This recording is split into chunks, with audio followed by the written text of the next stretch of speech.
इसी वे में ओम मणि पद में हूं से जो जागृति का एक भाव उदय होता है वह बहुत दूर तक जाता है, इसका फैलाव बहुत ज्यादा है,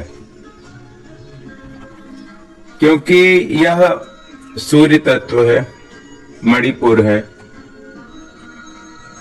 एक रील में मैंने वो मणिपुर पद में लिख दिया, जानबूझकर ये लिखा कि मणि कोई मणि की बात नहीं है, ये प्रकाशमान जो तत्व है, और यहीं पर हमारा सोलर प्लेक्सस है। तो जो बहुत सारी पशु प्रवृत्तियां हैं जहां पर आकर दग्ध हो जाती हैं, बहुत सारे रोग पाचन संस्थान से ही तो रोग जुड़े हुए हैं। तो यह जैसे हम लोग कहते हैं कि अग्नाशय, पैनक्रियाज और लीवर बहुत ही महत्वपूर्ण है। चरक और सुश्रुत, उन्होंने नाम भी कैसे दिया है। पैनक्रियाज का नाम भी अद्भुत दिया ना, अग्नाशय।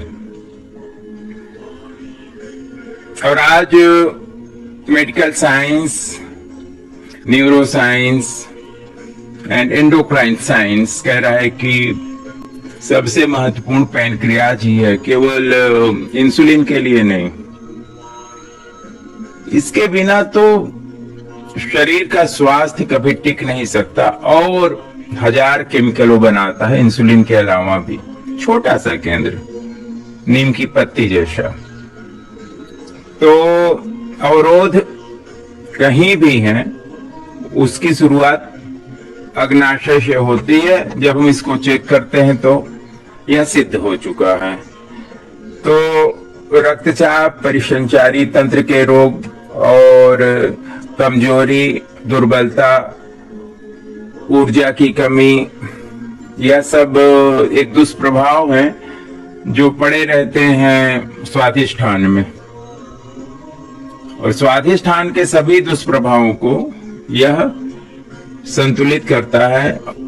ऐसा कह सकते हैं कि स्वाधिष्ठान के संतुलन से व्यक्ति के जीवन में एक स्पष्टता और एक आंतरिक विकास शुरू होता है। और जो 6 दल कमल का एक प्रतीक है स्वाधिष्ठान का, तो वो हमारे 6 दुर्गुणों को प्रकट करता है जो स्वाधिष्ठान के असंतुलन से हो सकते हैं। और उसी के अनुसार यह 6 गुणों को भी प्रतिस्थापित करता है, जो उसके बाद वहां पर उसकी जगह पर पहले से है ही है, आवरण हट जाता है। तो क्रोध, घृणा, वैमनस्य, क्रूरता, अभिलाषा और गर्व, ये 6 दुर्गुण। पुनः स्पष्ट कर दूं कि बहुत सारे योग ग्रंथों में और बहुत सारे चक्रा हीलर्स मणि को मणिपुर से नहीं जोड़ते हैं, लेकिन यह एकदम स्पष्ट है, बिल्कुल स्पष्ट है, क्योंकि हमने इस मंत्र का काफी कीर्तन किया, नृत्य किया, आनंद किया, तो उसका जो प्रभाव है वह परिलक्षित हुआ।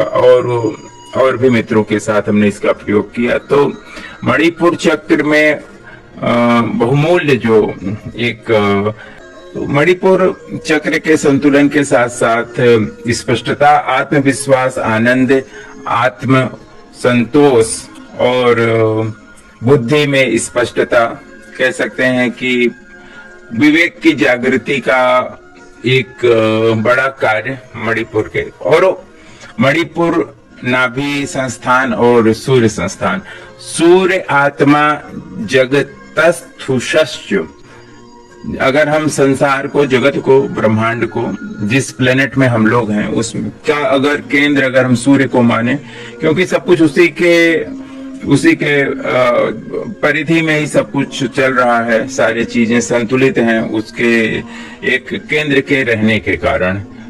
तो जो